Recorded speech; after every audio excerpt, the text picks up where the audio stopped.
Hola, ¿qué tal? Yo soy Alejandro Mosqueda y el día de hoy en Campo Psicoanalítico vamos a hablar sobre un texto que ustedes me pidieron en Instagram, el cual es de 1915, es de Sigmund Freud, así es, y es el texto de Lo Inconsciente. Ahora bien, este texto ustedes me lo pidieron, lo vamos a ir desarrollando, ¿no? Tiene varios subtemas, en los cuales vamos a ir desmenuzando poco a poco.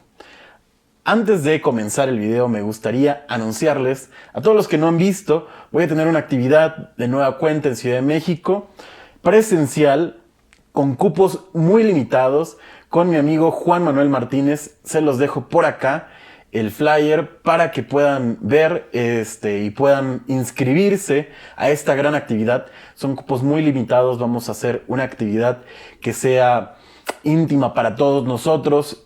Queremos que sean pocas personas justamente para podernos escuchar, para poder resolver las problemáticas dentro de la clínica psicoanalítica, de sus clínicas, así que no se queden fuera. Es una actividad increíble, vamos a estar ahí el 26 de febrero, no se lo pierdan, 5 de la tarde, nos vemos ahí. Y recuerda que puedes suscribirte al canal, darle a la campanita, seguirnos en nuestras redes sociales, Instagram, Facebook y TikTok. Y sin más, comencemos. Bueno, al inicio del texto, desde el inicio del texto podemos ir viendo cómo Sigmund Freud relaciona las cuestiones del inconsciente, o hay una relación íntima entre lo inconsciente y la represión. Entonces, a lo largo de todo el texto vamos a ver esta dinámica de la represión, cómo se lleva a cabo en los registros, ¿no? Inconsciente, preconsciente y consciente, y cómo es que le da cierta categoría a lo inconsciente. Vamos a ir poco a poco revisando eso. Si bien el psicoanálisis ha enseñado o muestra, es de los primeros en mostrar la idea de la represión formalmente, nos dice que la represión no es exactamente la eliminación de algo, ¿no? La eliminación de representaciones pulsionales. No se trata de esa eliminación, sino más bien del impedimento de que devengan conscientes, ¿no? Estos representantes de la pulsión. El intento de la represión es justamente que puedan devenir conscientes. También nos dice que no todo lo reprimido forma parte, mejor dicho, no todo lo inconsciente es lo reprimido. Hay cosas más allá de lo reprimido que también forman parte de lo inconsciente, y lo reprimido, lo que se reprimió en algún momento, es una partecita, ¿no? Es un radio más vasto la idea de lo inconsciente que solo lo reprimido, ¿no? Lo reprimido solo es una parte de lo inconsciente. Y Freud nos señala cómo es que podemos acceder a esto inconsciente. Y bueno, sabrán que su respuesta es justamente con el trabajo psicoanalítico, y que justamente nos brinda en la experiencia cómo es que pueden traducirse estas cosas inconscientes, pero para ello, para poder hacer esta traducción, se requiere que el analizado venza algunas resistencias. Justamente estas resistencias son las mismas que convirtieron en reprimido lo que rechazó la conciencia. Ahora sí, vayamos a los apartados. El primero es la justificación del concepto. ¿Por qué o cómo es que podemos justificar la idea del concepto del inconsciente, ¿no? Por otro lado está la multivocidad del inconsciente y el punto de vista tópico. Siguiendo el siguiente son los sentimientos inconscientes. Es una gran parte del texto, ¿no? Los sentimientos inconscientes. Después habla de la tópica de la dinámica de la represión, seguido de las propiedades particulares del sistema inconsciente, es decir, cuáles son las propiedades de lo inconsciente, ¿no? El comercio entre los dos sistemas, es decir, entre lo inconsciente y lo preconsciente. Y por último, tendremos esta parte de el discernimiento de lo inconsciente, ¿no? Vamos a ver a qué nos referimos con esa parte de el discernimiento de lo inconsciente. Vayamos al primer apartado entonces. La justificación del concepto. Nos dice Freud que es necesario este concepto porque hay cosas que cuando hablamos de la conciencia, mejor dicho, los datos de la conciencia comienzan a parecer pantanosos, ¿no? O lagunosos. Es decir, hay cosas incluso en las mentes sanas, entre comillas, ¿no? O en las personas sanas, que aparecen a menudo actos psíquicos que no tienen otra explicación que algo inconsciente, ya que no pueden explicarse por las vías de lo consciente, de la conciencia. Tales actos son, por ejemplo, justamente los sueños, ¿no? De la gente sana, que no solo los neuróticos son los que sueñan, sino también las personas sanas, entre comillas esto de sanos.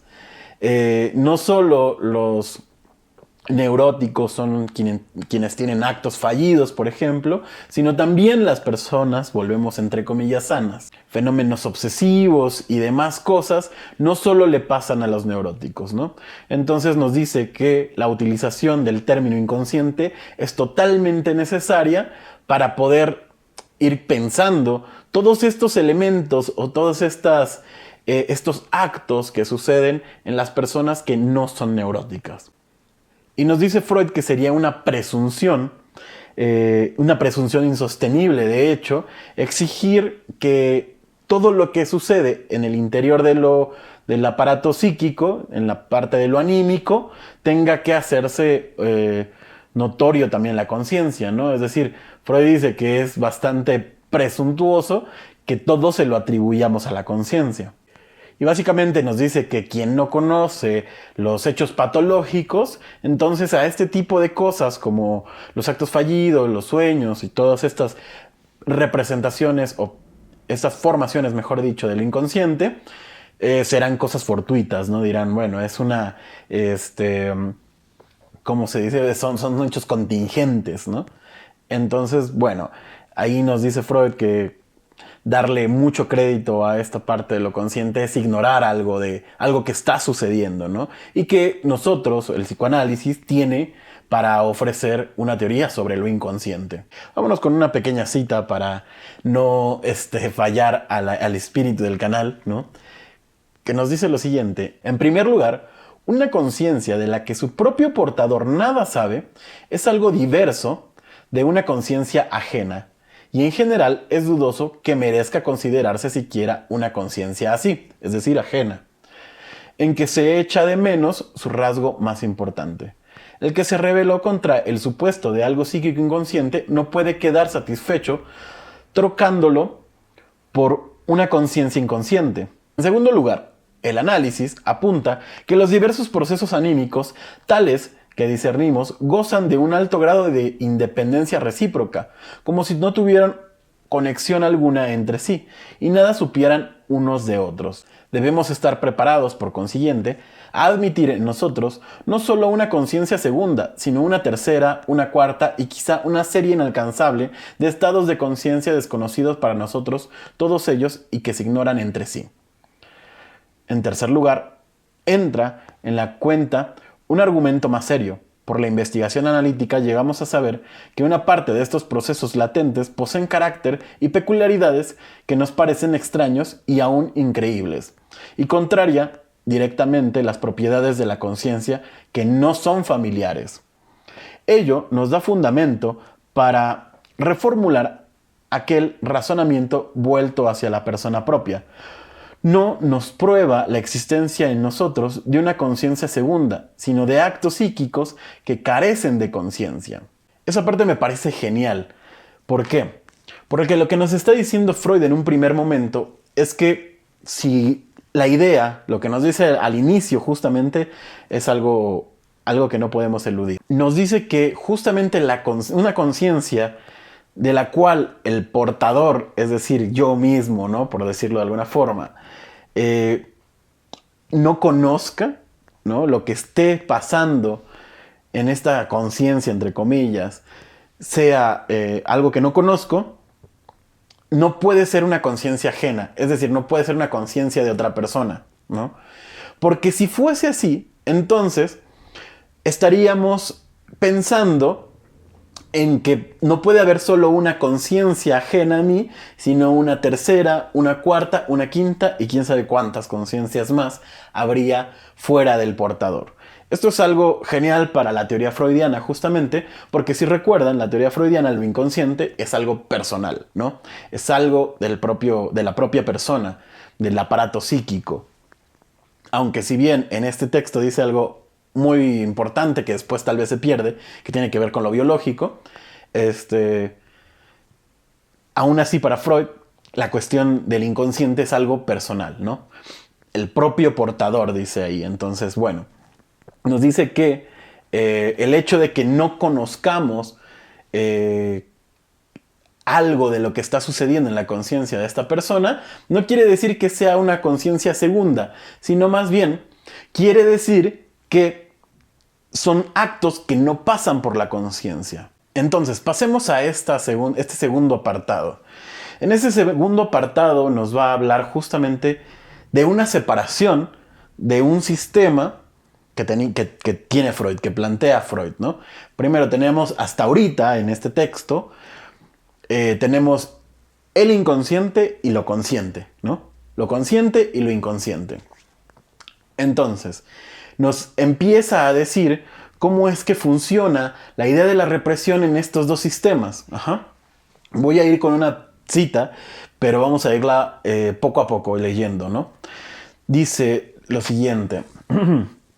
Dentro de una exposición positiva, enunciamos ahora, como resultado del psicoanálisis, un acto psíquico en general atraviesa por dos fases de estado, entre las cuales opera como selector una suerte de examen, ¿no? Esta suerte de examen tendrá que ver con la censura. Es decir, que ante un acto psíquico se atraviesa por dos estados que vamos a ir viendo, ¿no? Estos dos estados, vamos a decirlo así, pasan por un examen. Freud es increíble explicando eso, ¿no? En la primera fase, vamos a decirlo así, en este primer punto, el primer examen va a ser para el inconsciente, ¿no? Es decir, este acto psíquico es considerado inconsciente. Y aparece en el sistema inconsciente, obviamente. Si a raíz del examen es rechazado por la censura, si no pasa el examen, se le deniega el paso a la segunda fase. Entonces se llama reprimido, dice Freud, y tiene que permanecer inconsciente.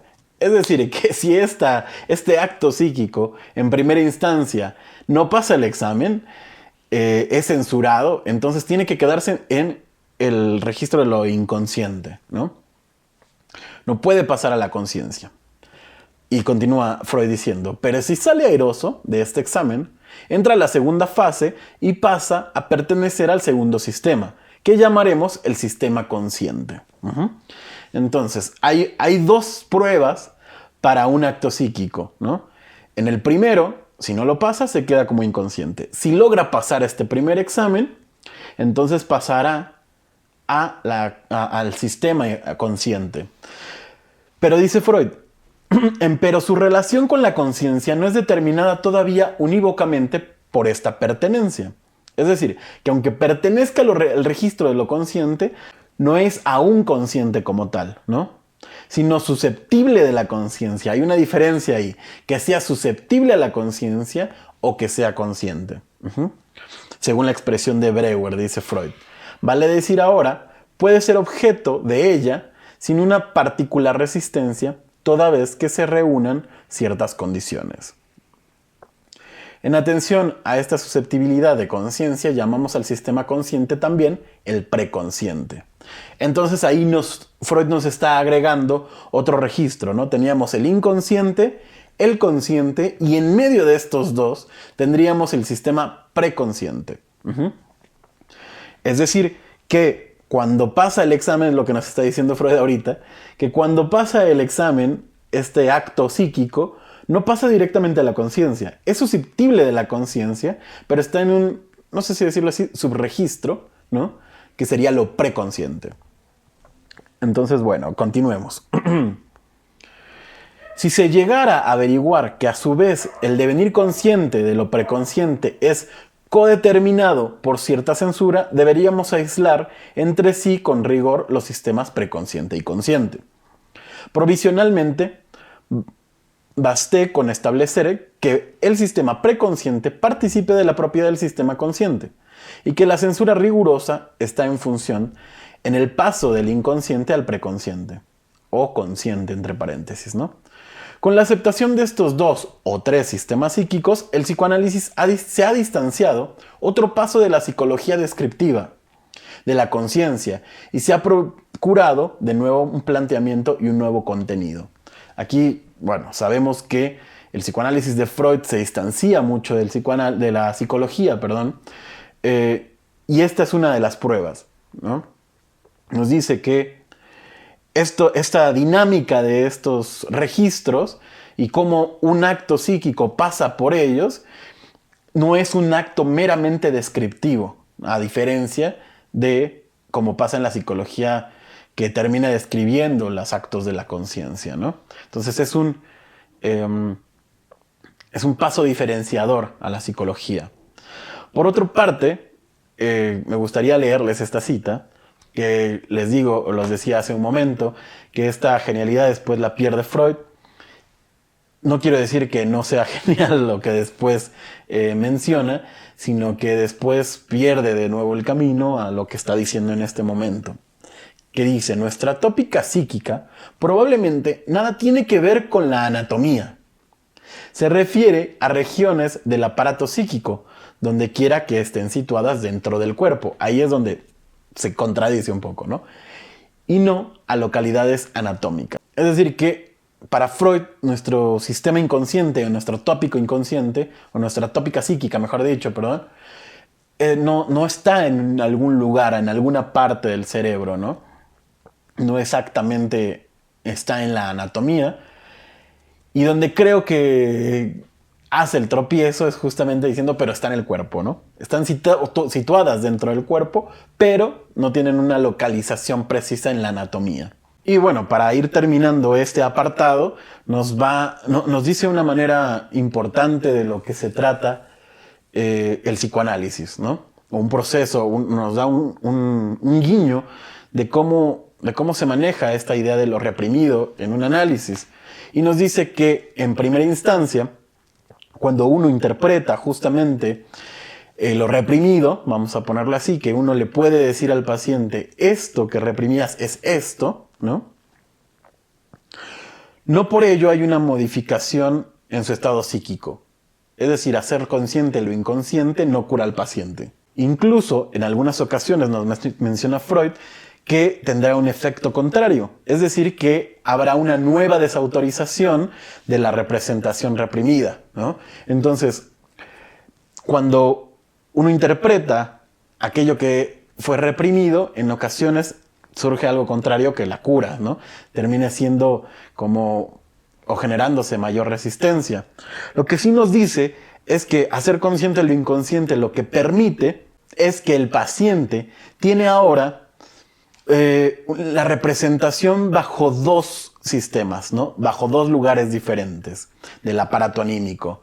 Primero, posee el recuerdo inconsciente de la huella auditiva y, en segundo término, el recuerdo del inconsciente. Es decir, que tendrá la posibilidad de tener ahora esto que estaba reprimido en 2 lugares distintos, ¿no? Entonces, hacer consciente lo inconsciente, al menos lo que nos está diciendo Freud acá, o hacer consciente lo que estaba reprimido, no es que eso venga y cure al paciente solo por decirlo, pero sí al menos nos sirve para poder tener un segundo paso, ¿no? Que esa representación esté en 2 lugares distintos y no solo ya en lo inconsciente.